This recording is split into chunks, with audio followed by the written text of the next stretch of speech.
அல்லாஹ்வுடைய தூதர் சொன்னார்கள், யாரை ரமதான் வந்தடைந்தும் அவர்களுடைய பாவங்கள் மன்னிக்கப்படாமல் ரமதான் அவர்களை விட்டு கடந்து சென்றால் என்னாகும் யா ரசூலல்லாஹ், அவர்கள் நாசமாகுவார்கள் என்று அல்லாஹ்வுடைய ரசூல் ஸல்லல்லாஹு அலைஹி வஸல்லம் சொன்னார்கள்.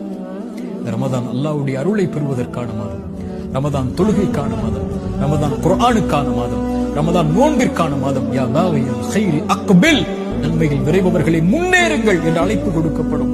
யா பாகிய ஷர்ரி, தீமையில் இருப்பவர்களே, குர்ஆனை மறந்தவர்களே, திக்ரை மறந்தவர்களே, தொழுகையை மறந்தவர்களே, அல்லாஹ்வை மறந்தவர்களே, அக்ஸிர் அக்ஸிர், குறைத்துக் கொள்ளுங்கள்.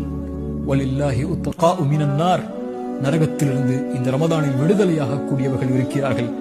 ரசூலுல்லாஹ் சொன்னார்கள், ஒவ்வொரு இரவிலும் சுப்ஹானல்லாஹ் ரமதானை பயன்படுத்துங்கள், கண்ணியத்தோடு ரமதானை கழியுங்கள், அதிகம் அதிகம் நன்மைகளை செய்யுங்கள், அதிகம் அதிகம் வணக்க வழிபாடுகளில், குர்ஆனில், திக்ரில் நன்மைகளை செய்வதில், எந்த நன்மையாக இருந்தாலும் அதை செய்வதற்கு